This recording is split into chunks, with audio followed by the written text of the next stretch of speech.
40 കൊല്ലമായിട്ട് ദാറുൽ എവിടെ എത്തി എന്ന് നിങ്ങളൊക്കെ മനസ്സിലാക്കണം. നിങ്ങൾ മനസ്സിലാക്കുന്നത് ഒരു പബ്ലിസിറ്റിക്ക് വേണ്ടിയല്ല. നിങ്ങളുടെ ദുആ ദാറുൽക്ക് ലഭിക്കണം. നിങ്ങളുടെ സഹസഞ്ചാരം ദാറുൽക്ക് ഉണ്ടാവണം. നിങ്ങൾ ദാറുൽയുടെ കൂടെ നടക്കണം മനസ്സുകൊണ്ട്. അൽഹംദുലില്ലാഹ് ദാറുൽ തുടങ്ങി അടുത്ത കൊല്ലം തന്നെ തെക്കൻ കേരളത്തിലേക്കൊക്കെ അതിൻ്റെ സന്ദേശം എത്തി. ഇടുക്കിയിൽ നിന്ന്, എറണാകുളത്ത് നിന്ന്, കൊല്ലത്ത് നിന്ന് ഒക്കെ രണ്ടാമത്തെ വർഷം തന്നെ വിദ്യാർത്ഥികളൊന്ന് ചേർന്ന് കഴിഞ്ഞിട്ടുണ്ടായിരുന്നു.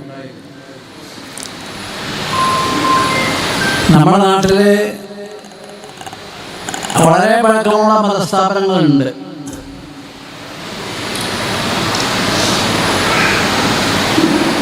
പൊന്നാനിയിലെ മാവനത്തുൽ ഇസ്ലാം സഭ 1.25 നൂറ്റാണ്ട് പഴക്കമുണ്ടായിരുന്നു. 1900 ആണ്ട് സെപ്റ്റംബർ മാസം 7-ാം തീയതിയാണ് മാവനത്ത് തുടങ്ങിയിട്ടുള്ളത്. 2025 ആകാൻ പോകും. വാഴക്കാട് ദാറുൽ ഉലൂമിന് 100 കൊല്ലത്തിലേറെ പഴക്കമുണ്ട്. വലിയ വലിയ മഹാന്മാരോട് ദർശനം നടത്തിയിരുന്നു. അതിൻ്റെ താഴെ വർഷങ്ങൾ പഴക്കമുള്ള സ്ഥാപനങ്ങൾ കേരളത്തിൽ കുറേ ഉണ്ട്. അവരെ ആക്ഷേപിക്കുകയോ അല്ലെങ്കിൽ ഇകഴ്ത്തുകയോ മോശമാക്കി കാണിക്കുകയോ അല്ല ഞാൻ ചെയ്യുന്നത്. അങ്ങനെയുള്ള സ്ഥാപനങ്ങൾക്കൊന്നും ചെയ്യാൻ കഴിയാത്ത പല ദീനീ സേവനങ്ങളും ദാറുൽക്ക് ചെയ്യാൻ കഴിഞ്ഞു എന്ന് അൽഹംദുലില്ലാഹ് ലക്കൽ ഹംദു അല്ലാഹുമ്മ ലക്കൽ ഹംദു അൽഫി മറ ലക്കൽ ഹംദു വലക്കൽ ശുക്ർ. അല്ലാഹുവിനെ അനുസ്മരിക്കാനും സ്തുതികീർത്തനങ്ങൾ പാടാനും കൃതജ്ഞത രേഖപ്പെടുത്താനും വേണ്ടി മാത്രമാണ് ഞാനിത് പറയുന്നത്. അത് അല്ലാഹു തആല ഓരോരുത്തർക്കും ഓരോരോ തൗഫീഖ് നൽകുന്നതാണ്. സമ്പന്നന്മാരെടുത്താൽ ചില സമ്പന്നന്മാർക്ക് കൂടുതൽ പള്ളി ഉണ്ടാക്കാൻ പഠിച്ചു തൗഫീഖ് ചെയ്യും, മറ്റു പല സമ്പന്നന്മാർക്കും അതിന് കഴിയില്ല. ഉദാഹരണം, പല പാവങ്ങൾ പള്ളികൾ ഉണ്ടാക്കുന്നു, മദ്രസകൾ ഉണ്ടാക്കുന്നു. ഉദാഹരണം, അല്ലാഹു തആല ഓരോരുത്തരെ ഏൽപ്പിക്കല ഓരോ ദൗത്യത്തിന്. അതിൻ്റെ ഗുട്ടൻസ് നമ്മൾക്കറിയില്ല. എന്നതുപോലെയുള്ള നിയോഗമാണ് അൽഹംദുലില്ലാഹ് ദാറുൽക്ക് ഉണ്ടായിട്ടുള്ളത്. 1406 ഹിജ്റ വർഷം 1406 ശവ്വാൽ 17-നാണ് ദാറുൽ തുടങ്ങിയത്.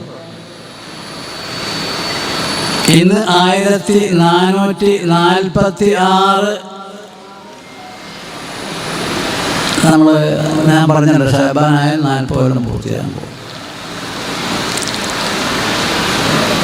ദാറുൽ നിന്ന് പഠിച്ച് പുറത്തിറങ്ങിയ യുവ പണ്ഡിതന്മാർ ലോകത്തിൻ്റെ വിവിധ ഭാഗങ്ങളിൽ ദീനീ ഖിദ്മത്തുകൾ ചെയ്തുകൊണ്ടിരിക്കുന്നു. വിശദീകരിച്ച് പറയാൻ സമയമില്ല, വഴിയെ സംസാരിക്കുന്നവർ ചിലപ്പോൾ പറയും. UK 20-25 ഹുദവികളുണ്ട്. മലയാളത്തിൽ ലണ്ടൻ എന്ന് പറയും. ലണ്ടൻ നഗരത്തിൽ മാത്രമല്ല, അവിടെ നിന്ന് കുറേ അപ്പുറം പുറമൊക്കെ ആയിട്ട് അവരുടെ മതപഠന ക്ലാസ്സുകൾ നടത്തുന്നുണ്ട്, മജ്‌ലിസ് നൂർ നടത്തുന്നുണ്ട്, മൗലിദ് സദസ്സ് നടത്തുന്നുണ്ട്. വിവിധ കാറ്റഗറിയിലുള്ള ആളുകൾക്ക് ദീൻ പഠിപ്പിച്ചു കൊടുക്കാനുള്ള സംവിധാനങ്ങൾക്ക് നേതൃത്വം നൽകുന്നുണ്ട്. ജുമുഅ ഖുത്ബക്ക് നേതൃത്വം നൽകുന്നവരുണ്ട്. ഖുത്ബ അറബിയിൽ നിർവഹിക്കും, നിസ്കരിക്കും, ഇംഗ്ലീഷിൽ പ്രഭാഷണം നടത്തും. അവിടുത്തെ പള്ളിയിൽ ലണ്ടനിൽ നിന്ന് 160 കിലോമീറ്റർ കിഴക്കുള്ള നോർവിച്ച് പള്ളിയിൽ ഒരു ഹുദവിയാണ് ഖുത്ബ നിർവഹിക്കുന്നത്, ഇംഗ്ലീഷിൽ പ്രഭാഷണം. അതിൻ്റെ അടുത്ത രാജ്യമായ അയർലൻഡിൽ ഹുദവികളുണ്ട്. 20-25 രാഷ്ട്രങ്ങളിൽ ഹുദവികളുണ്ട്. അവരോട് ചിലപ്പോൾ ഔദ്യോഗികമായി ജോലി ചെയ്യുന്നതോ അതിൻ്റെ കൂടെ ദീനീ സേവനങ്ങൾ ചെയ്യുന്നു. കേരളത്തിന് പുറത്ത് 1.5 വിദ്യാർത്ഥികൾ ദീൻ പഠിച്ചുകൊണ്ടിരിക്കുന്നുണ്ട്. നേരത്തെ സൂചിപ്പിച്ചു സ്വാഗത പ്രസംഗത്തിൽ.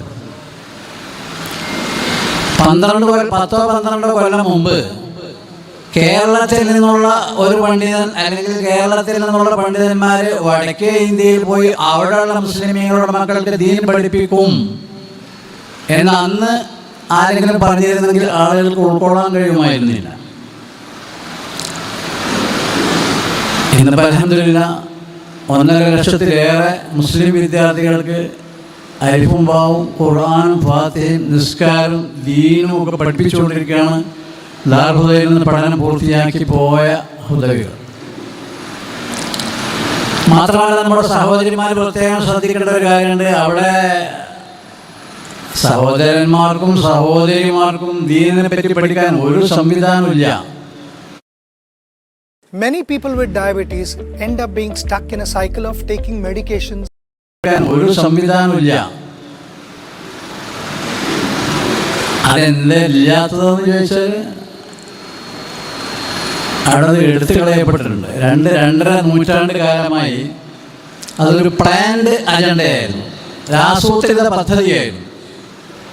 ബ്രിട്ടീഷുകാരുണ്ടായിരുന്ന കാലത്ത് തുടങ്ങിയതാണ്. ബ്രിട്ടീഷുകാർക്ക് വിധേയമാകാതെ മുസ്ലിം ഭരണാധികാരികളും മുസ്ലിം ഉദ്യോഗസ്ഥന്മാരും ഒക്കെ അവരുടെ കാലത്ത് നിലകൊണ്ടപ്പോൾ ഇസ്ലാമിനോടും മുസ്ലിമീങ്ങളോടും ഒരു പ്രതി ബ്രിട്ടീഷുകാർക്കുണ്ടായി. ഒരുപാട് വിശദമായ ചരിത്രമാണ്, പറയാൻ സമയമില്ല. ഒരു ഉദാഹരണം പറയാം. സിറാജുദ്ദൗല എന്ന് പറയുന്ന ഒരാൾ ബംഗാളിലെ ഗവർണറായിരുന്നു. സിറാജുദ്ദൗല 2 ബംഗാളാണ്, ഒന്ന് ഒരു സ്റ്റേറ്റാണ്. 1905 ബംഗാൾ 2 ആയത്. 1905 മുമ്പാണല്ലോ ബ്രിട്ടീഷുകാരുടെ ഭരണം സ്ഥാപിച്ചത്. സിറാജുദ്ദൗല ബ്രിട്ടീഷുകാർക്ക് വഴങ്ങിയില്ല, അവരുടെ താല്പര്യങ്ങൾ തയ്യാറായില്ല. അങ്ങനെയുള്ള ആൾക്കാരൊക്കെ അവർ ചതിപ്രയോഗങ്ങൾ നടത്തി കീഴ്പ്പെടുത്തി കൊന്നു. അവരുടെ പിൻഗാമികൾ എന്ന നിലക്ക് മുസ്ലിമീങ്ങൾക്ക് ഭൗതിക സൗകര്യങ്ങൾ, വിദ്യാഭ്യാസ സംവിധാനങ്ങളൊക്കെ നിഷേധിച്ചു. അങ്ങനെയാണ് ഈ കൊലത്തിലായത്. ഇന്ത്യയിൽ 143 കോടി ജനങ്ങളുണ്ട്. ഇപ്പോൾ ചൈനയെ മറികടന്നു. 1.5 കൊല്ലം മുമ്പ് ചൈനയിലായിരുന്നു ഏറ്റവും അധികം ജനങ്ങൾ. 2023 ഒക്ടോബറിൽ അത് മറികടന്നു. 49 ലക്ഷം അധികം ആണ് ജനങ്ങൾ ഇന്ത്യയിൽ. ഈ 143 കോടിയുടെ ഒരു 20% മുസ്ലിങ്ങളാണെന്ന് വെച്ചാൽ എത്ര ഉണ്ടാവും? 25-30 കോടി ഉണ്ടാവും. 30 കോടി മുസ്ലിമീങ്ങളിൽ 25 കോടി മുസ്ലിമീങ്ങൾക്കും ഫാത്തിഹ ഓതാൻ അറിയില്ല. നിങ്ങൾ അത്ഭുതപ്പെടേണ്ട, വിസ്മയപ്പെടരുത്. സ്വന്തം നിസ്കരിക്കാൻ അറിയില്ല, അള്ളാഹു റസൂൽ ആരാന്നറിയില്ല. 12 കൊല്ലം മുമ്പ് അവിടെ ചെന്നപ്പോൾ കുറച്ച് ചെറുപ്പക്കാരോട് ഞങ്ങൾ അവരോട് ചോദിച്ചു, നബിയുടെ പേരെന്താന്ന്. ഒരാൾക്ക് മാത്രം പേര് കഷ്ടിച്ച് പറയാൻ കഴിഞ്ഞു. നബിയുടെ നാട് എവിടെയെന്ന് ചോദിച്ചപ്പോൾ കേരളത്തിലാണെന്നാണ് അവർ പറഞ്ഞത്. നബിയുടെ നാട് കേരളത്തിൽ, കാരണം ഞങ്ങൾ കേരളത്തിൽ നിന്ന് ചെന്നവരാണ്. അപ്പോൾ ആ കുടുംബബന്ധം പുലർത്താൻ ചെന്നതാണ് അവർ മനസ്സിലാക്കി. സ്വാഭാവികമാണ്. ഇതാണ് വടക്കേ ഇന്ത്യയിലെ മുസ്ലിമീങ്ങളുടെ അവസ്ഥ. അതുകൊണ്ട് ഞാൻ സൂചിപ്പിച്ചത് നമ്മുടെ സഹോദരിമാർ മനസ്സിലാക്കേണ്ടത് അവിടെയുള്ള വല്യമാർക്ക് നമ്മളെ ഹുദവികൾ പഠിപ്പിച്ചു കൊടുക്കുന്നുണ്ട്. 30, 40, 50, 60, 70, 75, 80 വയസ്സുള്ള ഫലാഹ് ഖാത്തൂൻ വരെ മദ്രസയിൽ വരികയാണ്.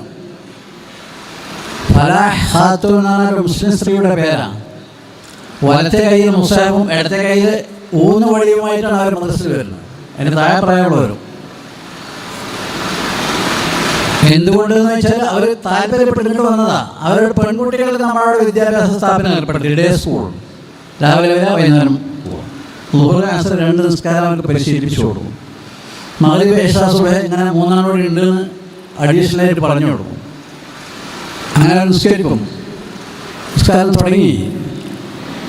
അപ്പോൾ അവരുടെ ഉമ്മാരും വലിയമാരും വന്നിട്ട് പറഞ്ഞു, ഞങ്ങളെ കുട്ടികൾക്ക് പെൺകുട്ടികൾക്ക് പഠിപ്പിച്ചു കൊടുക്കണം. ഞങ്ങൾ എന്തുകൊണ്ട് പഠിപ്പിച്ചു തരുന്നില്ല? ഞങ്ങൾക്കും പഠിപ്പിച്ചു തരണം. ഞങ്ങൾ വേറെ മദ്രസയിൽ മുസാഫൊക്കെ വാങ്ങി. ഞാൻ സൂചിപ്പിക്കുന്നത് ഇങ്ങനെയുള്ള അതിവിപുലമായ വിദ്യാഭ്യാസ പ്രചാരണ കൈമാറ്റ പ്രവർത്തനങ്ങൾ നടത്താൻ അൽഹംദുലില്ലാഹ് ദാറുൽഹുദക്ക് അവസരമുണ്ടായി. അതിൻ്റെ പേരിൽ അള്ളാഹുവിനെ ശുക്ർ ചെയ്തുകൊണ്ട് ഞാനത് അനുസ്മരിക്കുകയാണ്, നിങ്ങളിലേക്ക് സന്ദേശം കൈമാറും. ഇന്ത്യ രാജ്യത്തിൻ്റെ വിവിധ സ്റ്റേറ്റുകളിൽ ഹുദവി പണ്ഡിതന്മാരുടെ പ്രവർത്തനങ്ങൾ നടക്കുന്നുണ്ട്. മഹൽ ഏറ്റെടുത്തുകൊണ്ട് മഹൽ ദത്തെടുത്തുകൊണ്ട് ഒരു മഹലിൽ എന്തെല്ലാം ഇസ്ലാമിക പ്രവർത്തനങ്ങൾ നടക്കേണ്ടതുള്ളതൊക്കെ അവരോട് നടത്തുന്നുണ്ട്. മദ്രസകൾ നടത്തുന്നുണ്ട്, മുതിർന്ന ആളുകൾക്ക് മതപഠന ക്ലാസ്സുകൾ നടത്തുന്നുണ്ട്. പെൺകുട്ടികൾക്ക് നേരത്തെ പറഞ്ഞ 8, 9, 10, +1, +2, 5 ക്ലാസ്സുകളിൽ പഠിക്കുന്ന പെൺകുട്ടികൾക്ക് സ്പെഷ്യൽ ക്ലാസ്സുകൾ മദ്രസകൾ നടത്തുന്നു. ദീനും പഠിപ്പിക്കും, സ്കൂളും പഠിപ്പിക്കും. നേരത്തെ ഇവിടെ പരാമർശിച്ചു, ദാറുൽ കീഴിൽ ഈ നേരിട്ട് വന്ന് പഠിക്കുന്ന കുട്ടികൾക്കുള്ള ക്ലാസ്സുകൾ മാത്രമല്ല, ബഹുജനങ്ങൾക്ക് വിജ്ഞാനം കൈമാറാനുള്ള സംവിധാനം സിപെറ്റ് എന്നാണ് എൻ്റെ പേര്, CPET, CIPET, centre for public education and training. അതിൻ്റെ കീഴിൽ ബഹുമുഖമായ സേവനങ്ങൾ നടക്കുന്നു. ഖതീബുമാർക്കുള്ള ക്ലാസ്, സ്ത്രീകൾക്കുള്ള ക്ലാസ്, വൈവാഹിക ജീവിതത്തിലേക്ക് പ്രവേശിക്കുന്നവർക്കുള്ള ക്ലാസ്, വൈവാഹിക ജീവിതത്തിലേക്ക് പ്രവേശിച്ച് കഴിഞ്ഞവർക്കുള്ള ഹാപ്പി ഫാമിലി കോഴ്സ് ഒരുപാട്. കേരളത്തിന് പുറത്തുള്ള 5-6 സംസ്ഥാനങ്ങളിൽ അവിടെയുള്ള മുസ്ലിമീങ്ങളുടെ മക്കൾക്ക് പഠിക്കാൻ ദാറുൽ പോലെയുള്ള സംവിധാനം ചെയ്തിരിക്കുന്നു. ആദ്യമുണ്ടായത് 2008 ആന്ധ്രാപ്രദേശിൽ പുങ്കനൂർ, പിന്നെ വെസ്റ്റ് ബംഗാളിൽ, പിന്നെ ആസാമിൽ, പിന്നെ കർണാടകയിൽ, പിന്നെ മഹാരാഷ്ട്രയിൽ, നമ്മുടെ തിരുവനന്തപുരം ജില്ലയിലെ നെടുമങ്ങാട് പുല്ലാമലയിലുണ്ട്. തെക്കൻ കേരളത്തിൽ വിദ്യാഭ്യാസ പ്രവർത്തനങ്ങൾ, ദീനി വിദ്യാഭ്യാസ സാംസ്കാരിക പ്രവർത്തനങ്ങൾ കുറവാണെന്ന് ബോധ്യമായപ്പോൾ മനസ്സിലാക്കിയപ്പോൾ അവിടെയും ഒരു സ്ഥാപനം വേണം തീരുമാനിച്ചു. കോടിക്കണക്കിന് 6-7 കോടി രൂപ ചെലവഴിച്ചിട്ടാണ് അവിടെ ബിൽഡിംഗ് ഉണ്ടാക്കിയത്. ഇപ്പോൾ ക്ലാസ് നടന്നുകൊണ്ടിരിക്കുന്നത്. 190-ലധികം വിദ്യാർത്ഥികൾ അവിടെ പഠിച്ചുകൊണ്ടിരിക്കുന്നത്. എടപ്പള്ളിയിൽ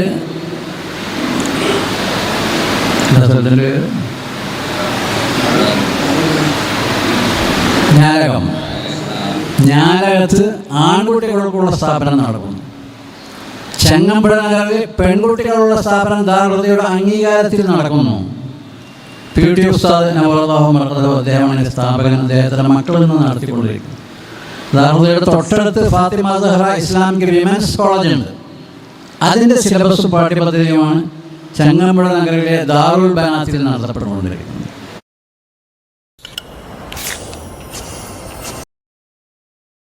ദാറുൽ ബനാത്തിൽ നടത്തപ്പെട്ടുകൊണ്ടിരിക്കുന്നത്.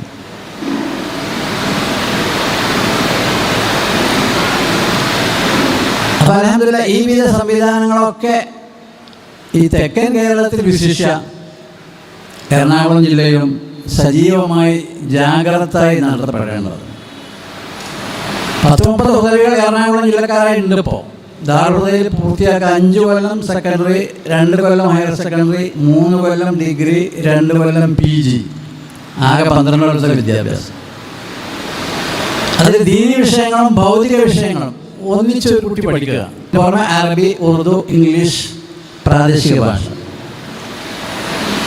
അങ്ങനെ ഇംഗ്ലീഷ് പഠിച്ചുകൊണ്ടാണ് ലണ്ടനിൽ ചെന്ന് ഇംഗ്ലീഷ് പ്രഭാഷണം നടത്താൻ കുട്ടികൾക്ക് കഴിയുന്നത്. അതൊരു ഉദാഹരണമാണ്. സൗദി അറേബ്യയിലെ 2 യൂണിവേഴ്സിറ്റികളിൽ ഹുദവികൾ ഉസ്താദ്മാരാണ്. അറബിയല്ല പഠിപ്പിക്കണം,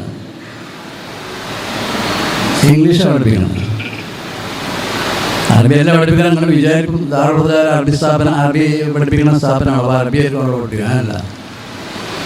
ഉത്തർപ്രദേശിലെ അലിഗഡ് മുസ്ലിം യൂണിവേഴ്സിറ്റി 2 ഹുദവികൾ ഉസ്താദ്മാരാണ്. അറബിയല്ല, ഇംഗ്ലീഷാണ്. മൗലാന ആസാദ് നാഷണൽ യൂണിവേഴ്സിറ്റി ഹൈദരാബാദിൽ ഹുദവികൾ അധ്യാപകരായുണ്ട്. അറബി എല്ലാവരും പഠിപ്പിക്കുന്നു. മറ്റു വിഷയങ്ങൾ. അപ്പം അങ്ങനെ യൂണിവേഴ്സിറ്റികളിൽ മാത്രമേ ഉള്ളൂ എന്ന് ചിലപ്പോൾ ചിലർ ചിന്തിക്കും. അല്ല, ഖതീബുമാരായി, ഖാദിമാരായി, മുഫ്തിമാരായി, അറബി കോളേജ് പ്രിൻസിപ്പാൾമാരായി, അതുപോലെ യൂണിവേഴ്സിറ്റി അധ്യാപകന്മാരെയും ഒക്കെ പ്രവർത്തിക്കുന്നവർ. സാക്ഷാൽ മുദരിസ്മാരുടെ കൂട്ടത്തിൽ ഒറ്റവാക്കിൽ പറഞ്ഞാൽ നമുക്ക് മനുഷ്യർക്ക് ആവശ്യമായ ഏത് വിദ്യാഭ്യാസ മേഖലയിലും പ്രവർത്തിക്കാനുള്ള എബിലിറ്റി, കഴിവ്, യോഗ്യത ഉള്ള വിദ്യാർത്ഥികളെയാണ് ദാറുൽ പഠിപ്പിക്കപ്പെട്ടുകൊണ്ടിരിക്കുന്നത്. അതിന് 40-ാം വാർഷികമാണ് ജനുവരി 1 മുതൽ 12 വരെ. 1 മുതൽ 6 വരെ 10-25 സ്ഥാപനങ്ങളുണ്ട് ദാറുലുമായി ബന്ധപ്പെട്ട്. അതിൻ്റെ UG സ്ഥാപനങ്ങളും മറ്റുമൊക്കെ ആയിട്ട്. അവിടങ്ങളിലുള്ള കുട്ടികളെ കേരളത്തിനകത്തും പുറത്തുമുള്ള, നേരത്തെ പറഞ്ഞ ബംഗാൾ, ആസാം, കർണാടക, മഹാരാഷ്ട്ര, ആന്ധ്ര, അവിടെയൊക്കെയുള്ള കുട്ടികൾ അവരുടെ നൈസർഗിക ശേഷികൾ പരിശോധിച്ച് ഉയർന്നു വരാനുള്ള പരിശീലനങ്ങൾ നേടി സാഹിത്യ മത്സരങ്ങളിൽ പങ്കെടുത്ത് മുതിർന്ന പോസ്റ്റുകളിലേക്ക് എത്തുന്ന ആളുകളുടെ പരസ്പരമുള്ള മത്സരങ്ങൾ ജനുവരി 1 മുതൽ 6 വരെ 7, 8, 9, 3 തീയതികളിലെ ഒരു അന്താരാഷ്ട്ര കോൺഫറൻസാണ്. 7, 8, 9 രാജ്യങ്ങളിൽ നിന്നുള്ള 16 പണ്ഡിതന്മാർ, യൂണിവേഴ്സിറ്റി അധ്യാപകന്മാരും പ്രൊഫസർമാരും മുഫ്തിമാരും വലിയ വലിയ ആൾക്കാരുമായ ആളുകൾ പങ്കെടുക്കുന്നു. അത് കാലിക്കറ്റ് യൂണിവേഴ്സിറ്റിയുമായി സഹകരിച്ചുകൊണ്ടാണ്. അവരെ വിസ കിട്ടാനും യാത്രാ സൗകര്യങ്ങൾ എളുപ്പമാകാനൊക്കെ സർക്കാർ അംഗീകാരമുള്ള ഓരോ സ്ഥാപനത്തിൻ്റെ സഹകരണം വേണം. നമുക്ക് സർക്കാരിൻ്റെ അംഗീകാരമില്ല. അപ്പോൾ അതുകൊണ്ട് കാലിക്കറ്റ് യൂണിവേഴ്സിറ്റിയിൽ അത് നടക്കുക. 7, 8, 9, 10, 11, 12, 3 ദിവസം നമ്മൾ സാധാരണ നമ്മളെ സ്ഥാപനങ്ങളൊക്കെ നടത്താറുള്ളത് പോലെയുള്ള 3 ദിവസത്തെ സമ്മേളനം. അതിന് നിങ്ങളെല്ലാവരും പങ്കെടുക്കണമെന്ന് ദാർഹുദയുടെ ഒരു എളിയ പ്രതിനിധി എന്ന നിലയ്ക്ക് നിങ്ങളെ ക്ഷണിക്കാൻ കൂടി ഞാൻ ഈ സന്ദർഭം ഉപയോഗപ്പെടുത്തുന്നു. ഇങ്ങനൊരു സ്ഥാപനത്തിന് പ്രസക്തി ഉണ്ടോ എന്നൊരു ചോദ്യവും നിങ്ങൾക്ക് ഉന്നയിക്കാവുന്നതാണ്. നാട്ടിൽ ഒരുപാട് അറബി കോളേജും ദിവസമൊക്കെ ഇല്ലേ, ഇവനെന്തിനപ്പം ഇനി ഇങ്ങനെ ഒന്ന് ഇസ്ലാമിനെ കുറിച്ച് ലോകത്തിന് അറിയില്ല. നമ്മളാണെങ്കിലും അങ്ങനെ തന്നെ. നമുക്കിപ്പോൾ ഭഗവത്ഗീതയിൽ എന്താ പറയണമെന്ന് അറിയോ? ഇല്ല. പഠിച്ചാലറിയും. മൺപള്ളി സംസ്കൃതം പഠിച്ചു, അപ്പം മുമ്പിട്ട് അതറിയാം. ഉദാഹരണം, മത്തായി, മാർക്കോസ്, ലൂക്കോസ്, യോഹന്നാൻ എന്ന് പറഞ്ഞാൽ നമുക്കറിയോ? ഇല്ല. അങ്ങനെയുണ്ട്. അച്ചായമാർക്കൊക്കെ അറിയാം. മത്തായി, മാർക്കോസ്, ലൂക്കോസ്, യോഹന്നാൻ എന്നതുപോലെ അമുസ്ലിം സഹോദരങ്ങൾക്ക് ഇസ്ലാമിനെ പറ്റി ഒന്നും അറിയില്ല എന്നാണ് ഞാൻ പറയുന്നത്. അത് അവർക്ക് മനസ്സിലാക്കി കൊടുക്കണം. ആരാ മനസ്സിലാക്കി കൊടുക്കാം? നമ്മൾ മനസ്സിലാക്കണം. അച്ചായമാരതിന് കിട്ടുമോ? അവർക്ക് നേരം ഉണ്ടാവില്ല. ഹിന്ദു സഹോദരങ്ങൾ അതിന് കിട്ടുമോ? ഉണ്ടാവില്ല. ബുദ്ധ, ജൈന, കൺഫ്യൂഷൻ അവരാരെയും കിട്ടുമോ? ആരും കിട്ടില്ല. അതുകൊണ്ട് തന്നെ അള്ളാഹു നമ്മളെയാണ് ഏൽപ്പിച്ചിട്ടുള്ളത്. കുന്തും ഖൈറ ഉമ്മത്തിൻ ഉഖ്രിജത് ലിന്നാസ് വൽതകും മിൻകും ഉമ്മ. നിങ്ങളെല്ലാവരും ദഅവത്ത് നടത്തണം. കുറച്ച് ആളുകൾ സ്പെഷ്യലൈസ് ചെയ്തവരുണ്ടാകണം. പറഞ്ഞു കൊടുത്താലോ ആളുകൾ മനസ്സിലാക്കി ഇസ്ലാം സ്വീകരിക്കും. അവർ നിർബന്ധമില്ല. നിർബന്ധിച്ച് മതം സ്വീകരിക്കാവുന്ന ഒരു സംവിധാനമേ ഇല്ലല്ലോ. അള്ളാഹു റസൂലുണ്ട്. ഈ ദീന് ശരിയാണ് മനസ്സിൽ ആദ്യം ബോധ്യപ്പെടുന്ന ആളാണ്. പിന്നെ അതിനെപ്പറ്റി പഠിക്കുക, ആലോചിക്കുക, ഇസ്ലാമിലേക്ക് വരിക. ഇസ്ലാമിൻ്റെ സിദ്ധാന്തം അങ്ങനെ തന്നെ. ലാ ഇക്റാഹ ഫിദ്ദീൻ. നിർബന്ധിച്ച ഒരാൾ ഇസ്ലാമിലേക്ക് ഒരു മതത്തിലേക്ക് കൊണ്ടുവരാൻ കഴിയില്ല. പവർ അങ്ങനെ തന്നെ. ലാ ഇക്റാഹ ഫിദ്ദീൻ. നിർബന്ധിച്ച ഒരാൾ ഇസ്ലാമിലേക്ക് ഒരു മതത്തിലേക്ക് കൊണ്ടുവരാൻ കഴിയില്ല. പറഞ്ഞു കൊടുത്താലോ മനസ്സിലാക്കും. പരിശുദ്ധ ഖുർആൻ സൂറത്തു തൗബ എന്നാണ് സൂറത്തുണ്ടല്ലോ. അതിൻ്റെ ആ 1-ാം പേജിൻ്റെ അവസാനം വഇൻ അഹദും മിനൽ മുശ്രികീന ഇസ്തജാറക ഫഅജിർഹു ഹത്താ യസ്മഅ കലാമല്ലാഹി സുമ്മ അബ്ലിഗ്ഹു മഅ്മന ദാലിക ബിഅന്നഹും ഖൗമുൻ ലാ യഅലമൂൻ. യുദ്ധം പ്രഖ്യാപിച്ച വേളയിലാണ് ഈ ആയത്തിറങ്ങുന്നത്. പ്രഖ്യാപിത യുദ്ധം നിലവിലിരിക്കുന്ന സമയത്താണ് ആയത്തിറങ്ങുന്നത്. എന്താ ആയത്തിൽ പറയുന്നത്? ഏതെങ്കിലും ഒരു ബഹുദൈവ വിശ്വാസി നബിയെ അങ്ങയുടെ അടുത്ത് അഭയം തേടി വന്നാൽ, അഭയാർത്ഥിയായി വന്നാൽ ഫഅജിറു, അവൻ അഭയം നൽകണം. ഹത്താ യസ്മഅ കലാമല്ലാഹ്, എന്നിട്ട് ഇസ്ലാമിനെ പറ്റി അവന് മനസ്സിലാക്കി കൊടുക്കണം. നിങ്ങൾ ഈ ബേജാറാകുന്ന മാതിരിയൊന്നും ഇസ്ലാമിലില്ല. ഇസ്ലാം മതം സ്വീകരിക്കുമ്പോൾ മാതാപിതാക്കൾ ബേജാറാവും. എൻ്റെ മോൻ ഏത് തീവ്രവാദിയാകാൻ ഉണ്ടാവില്ല. മാതാപിതാക്കളെ കൂടുതൽ ബഹുമാനിക്കുന്ന സിദ്ധാന്തങ്ങളാണ് ഇസ്ലാം പഠിപ്പിക്കുന്നത്. ഞാൻ പറഞ്ഞത് അതിൻ്റെ അവസാനം പറഞ്ഞത് ദാലിക ബിഅന്നഹും ഖൗമുൻ ലാ യഅലമൂൻ. ദീനിനെ പറ്റി അവർക്ക് അറിയില്ല. അതുകൊണ്ടാണ് അവരെങ്ങനെ ഇസ്ലാമിനെ തെറ്റിദ്ധരിപ്പിക്കുന്നത്. ദാലിക ബിഅന്നഹും ഖൗമുൻ ലാ യഅലമൂൻ. അപ്പം അതുകൊണ്ട് ദഅവത്തിന് ഖിയാമത്ത് നാൾ വരെ പ്രസക്തിയുണ്ട്. അതിൻ്റെ പ്രതിഫലനങ്ങളും ഉണ്ടാകും, ഇഫക്ഷനുകൾ ഉണ്ടാകും. 4 മാസം മുമ്പ് അമേരിക്കയിലെ ഏറ്റവും വലിയ ഒരു ക്രിസ്തീയ പാതിരി, പണ്ഡിതൻ, പുരോഹിതൻ ഇസ്ലാം മതം സ്വീകരിച്ചു. അതിൻ്റെ അടുത്ത മാസം ഓസ്ട്രേലിയയിലുള്ള വലിയൊരു ക്രിസ്തീയ പാതിരി ഇസ്ലാം മതം സ്വീകരിച്ചു. യൂറോപ്യൻ രാജ്യങ്ങളിലും അമേരിക്കൻ രാജ്യങ്ങളിലും ഓരോ ആഴ്ചയും ആയിരക്കണക്കിന് ആളുകളാണ് ഇസ്ലാമിലേക്ക് വന്നുകൊണ്ടിരിക്കുന്നത്. അതിശയോക്തിയല്ല, ഉള്ളതാണ്. വിശദീകരിക്കാൻ ഇപ്പം സമയമില്ല. Read English school online. ദുബായിലെ ഖുസൈസിലും അബുദാബിയിലും പറഞ്ഞത് ഓഫ്ലൈൻ, കുട്ടികൾ നേരിട്ട് വന്നുകൊണ്ട്. ഇങ്ങനെ ഒരുപാട് പ്രവർത്തനങ്ങൾ അൽഹംദുലില്ലാഹ് ദാറുൽ ഹുദ നടത്തുന്നുണ്ട്. നിങ്ങളുടെയൊക്കെ ആത്മാർത്ഥമായ ദുആ എല്ലാ നിലക്കുമുള്ള പുരോഗതിക്ക് വേണ്ടി, ഒന്ന് വൈജ്ഞാനികമായ പുരോഗതി, ധാർമ്മികമായ പുരോഗതി, റൂഹാനിയായ പുരോഗതി കുട്ടികൾക്കുണ്ടാകും. അവർ ജനങ്ങൾക്കിത് പറഞ്ഞു കൊടുക്കുമ്പോഴേ ജനങ്ങളത് ഉൾക്കൊള്ളുകയുള്ളൂ. പിന്നെ സാമ്പത്തികമായ പ്രശ്നങ്ങളുണ്ടാവും. 8 ലക്ഷത്തിലധികം ഉറപ്പിക്കുക ഒരു ദിവസം ദാറുൽ ഹുദ നടക്കാൻ വേണം. 8 ലക്ഷം പ്ലസ്. പിന്നെ 30 കൊണ്ട് പിരിക്കിയാൽ 2.5 കോടിയിലധികം ഉറപ്പിക്കുക ദാറുൽ ഹുദ ഒരു മാസം നടക്കാൻ വേണം. ബുദ്ധിമുട്ടില്ല, പ്രയാസമില്ല, ഞങ്ങൾ ദ്വാരക്കണമെന്ന് ഞാൻ പറഞ്ഞു. സാമ്പത്തികമായി കഴിവുള്ളവർ ചെയ്യണം. ഏറ്റവും പ്രധാനമായ 3ാമത്തെ കാര്യം, നിങ്ങളുടെയൊക്കെ മക്കൾ 5ാം ക്ലാസ് സ്കൂളും മദ്രസയും വിദ്യാഭ്യാസം പൂർത്തിയാക്കിയ മക്കളെ ദാറുൽ ഹുദയിലേക്കോ അല്ലെങ്കിൽ ഞാലകത്തേക്കോ അല്ലെങ്കിൽ തത്തുല്യമായ സ്ഥാപനങ്ങളിലേക്കോ അയക്കണം. നഷ്ടമുണ്ടാവില്ല. ഇവൻ്റെ ജ്യേഷ്ഠൻ മഹാരാജാസിൽ പഠിക്കുന്നുണ്ടാവും. നിങ്ങൾക്ക് കമ്പയർ ചെയ്ത് നോക്കാവുന്നതാണ്. മഹാരാജാസിൽ പഠിക്കുന്നവൻ ഇംഗ്ലീഷിൽ പ്രസംഗിക്കും, ആയിക്കോട്ടെ, MA പഠിക്കണം. അവൻ്റെ അനുജൻ ഇംഗ്ലീഷിലും പ്രസംഗിക്കും, അറബിയിലും പ്രസംഗിക്കും, ഉറുദുവിലും പ്രസംഗിക്കും, മലയാളത്തിലും പ്രസംഗിക്കും. ജ്യേഷ്ഠൻ പ്രസംഗിക്കുമ്പോൾ അതിൽ ഖുർആനും ഹദീസും ഒന്നും ഉണ്ടാവില്ല. ഇവൻ പ്രസംഗിക്കുമ്പോൾ അതിൽ ഖുർആനും ഹദീസും പിന്നെ മഹാന്മാരുടെ ജീവചരിത്രമൊക്കെ ഉണ്ടാവും. വ്യത്യാസം. ഒട്ടും നിരാശരാകണ്ട. യുണൈറ്റഡ് നേഷൻസ് ഓർഗനൈസേഷൻ്റെ പൊതുസഭയിൽ പോയി ഇംഗ്ലീഷിൽ പ്രസംഗിച്ച ഹുദവികളുണ്ട്. മത്സരത്തിൽ ഇംഗ്ലീഷിൽ മത്സരിച്ച് ഉയർന്ന പോസ്റ്റിലെത്തിയിട്ട് യൂനോവിൽ പോയി പ്രസംഗിച്ച ഹുദവികളുണ്ട്. ടിക്കറ്റ് അവർ കൊടുക്കുക. United Nations organisation. ഇന്ത്യയിൽ ആകെ നടത്തപ്പെട്ട ദേശീയാടിസ്ഥാനത്തിൽ നടത്തപ്പെട്ട ഇംഗ്ലീഷ് പ്രബന്ധ മത്സരത്തിൽ ഹുദവി 2ാം സ്ഥാനം നേടിയിട്ടുണ്ട്. ഹുദവി പറഞ്ഞാൽ വിധവി ആയിട്ടില്ല, അവനവിടെ വിദ്യാർത്ഥിയാണ്. അപ്പോൾ കുട്ടികളുടെ എബിലിറ്റിയിൽ, യോഗ്യതയിൽ, സാമർഥ്യത്തിൽ, ഭാഷാപരമായ കഴിവിൽ, സോഷ്യൽ പ്രവർത്തനങ്ങളിലൊന്നും നിങ്ങൾ ആശങ്കിക്കേണ്ട. അൽഹംദുലില്ലാഹ് ജാഥ തുടങ്ങിയിട്ട് ഇവിടെ വന്നല്ലോ. വിവിധ സ്ഥലങ്ങളിൽ അവർ പ്രസംഗിച്ചു. ദാറുൽ ഹുദയെ പരിചയപ്പെടുത്തിയ ആളുകൾക്ക് നേരത്തെ ഞാൻ പറഞ്ഞതുപോലെ ഇന്ത്യയുടെ വിവിധ പ്രദേശങ്ങളിൽ പ്രവർത്തിച്ചുകൊണ്ടിരിക്കുന്നു, ലോകത്തിൻ്റെ വിവിധ രാജ്യങ്ങളിൽ പ്രവർത്തിച്ചുകൊണ്ടിരിക്കുന്നു. അപ്പോൾ നിങ്ങളെ മക്കളെ ദാറുൽ ഹുദയിലേക്കോ സഹസ്ഥാപനങ്ങളിലേക്കോ പഠിക്കാൻ അയക്കണം. പിന്നെ നിങ്ങളുടെ സഹസഞ്ചാരം, ദാറുൽ ഹുദയുടെ കൂടെ നിങ്ങളുടെ മനസ്സുണ്ടാകണം. ഒരു മുസ്ലിം എന്ന നിലക്ക്, നമ്മുടെ ദീനിൻ്റെ പ്രവർത്തനങ്ങൾ ചെയ്യുന്ന സ്ഥാപനമാണ് എന്ന നിലക്ക് അതിൻ്റെ കൂടെ നിങ്ങളുണ്ടാകണം. അള്ളാഹു തൗഫീഖ് നൽകുമാറാകട്ടെ. നിങ്ങളൊക്കെ ദുആ ചെയ്യണം. ഈ 40ാം വാർഷിക സമ്മേളനവും ദാറുൽ ഹുദയുടെ മറ്റെല്ലാ മുഴുവൻ സംരംഭങ്ങളും അള്ളാഹു പരിപൂർണ്ണ വിജയമാക്കി കലാശിപ്പിക്കുമാറാകട്ടെ. ആമീൻ എന്ന് ദുആ ചെയ്ത് നിങ്ങളൊക്കെ എനിക്ക് വേണ്ടി ദുആ ചെയ്യണമെന്ന് വസിയ്യത്ത് ചെയ്ത് ഞാൻ എൻ്റെ വാക്കുകൾ സമ്മതിക്കുന്നു. വആഖിറു ദഅവാനാ അനിൽ ഹംദുലില്ലാഹി റബ്ബിൽ ആലമീൻ. അസ്സലാമു അലൈക്കും വറഹ്മത്തുള്ളാഹി വബറകാതുഹു.